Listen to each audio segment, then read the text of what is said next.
I'm Jake. I'm Tom. And we are BIMTV. Today we're going to do Girl Talk's new album, All Day. This thing came out just a couple weeks ago. I have links down there that'll take you to Girl Talk's website to where you can download the album for free. I love it when artists do this because, quite honestly, music is just bettering humanity. So why don't we just give it away for free, right? Why do the record companies got to take it? Tom, take it away. Well, basically what this album is it's a huge mashup collaboration. I mean, look, we got right here 8 pages. 8 pages of all the samples that he uses. Good grief. It's crazy. Yeah, he has a lot of samples. And really the impressive thing about this is just him basically showing off his musical palette. He is familiar with so much music, and I think that's the big allure of this album for me, is the way he's able to blend old school with new school. I mean, this goes as far back as the 60s and as recent as, I mean, okay, there's a song on here, there's a song he samples from Nicki Minaj's new album, which I looked it up, and unless I'm mistaken, and the websites I went to are mistaken, this album actually came out before Nicki Minaj's album did. And yet he sampled a song from it on there. So it's like, you know, he's going right to where we are now. And I don't mean now as in January of this year. I mean now as in right now. And going back like 50 years at the same time. And I think that's really cool. Yeah. The way that he blends albums together like that. Or songs rather, and sounds. I mean, this starts out with War Pigs by Black Sabbath mixed with Ludacris. It's like, who would think to do that? But he makes everything match very perfectly. This thing flows. It was meant to be one continuous, like 70, 75-minute listen. And that's exactly what it is. I mean, he splits it up into tracks for people who want to look at it that way. But there are definitely some songs that he uses, that he samples, that jump out more than others. Some that he uses more than others. For instance, he uses the intro beat of Closer for maybe 2 seconds, paired right up against Peter Gabriel, which is pretty much like a fantasy of mine. Listening to Nine Inch Nails and Peter Gabriel at the same time, woo!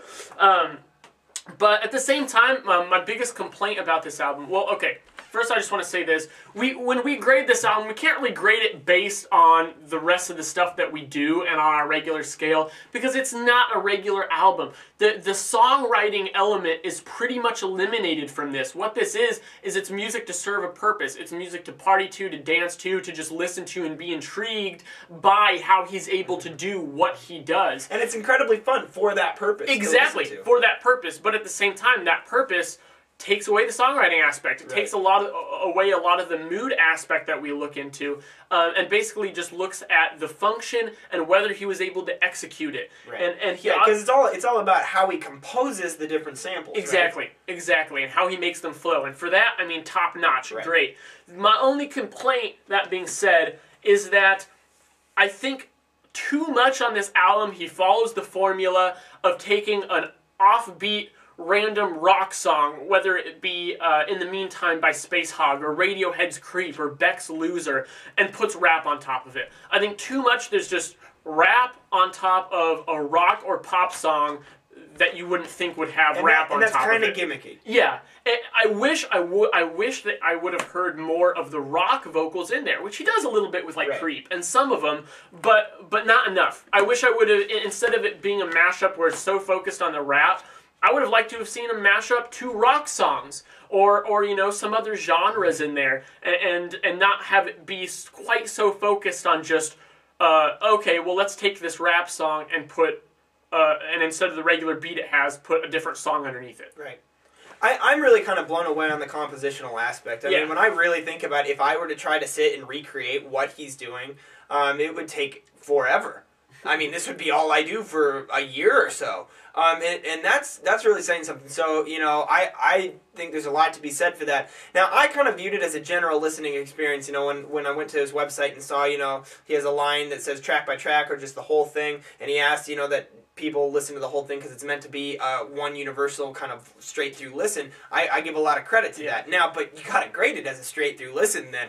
So when I go through the listening experience of this album, there's 2 things I noticed. One, Tom already said it, it's 70 to 75 minutes long. I mean, that's a long album, and we talk about justification here a lot. And is it justified? Does it need to be that long? It's fun and it's experience. It's something great to throw on at a party, I think. But at the same time, if you're to sit and listen to this really focused, I mean, I think that you would either have a brain hemorrhage or you would just be craving cocaine to keep up. And I think that if those two events don't occur, you're gonna die. I mean, like, it's not good. And I think that aspect is so hectic. There's always so much going on, and it really never calms down except for a couple very select points.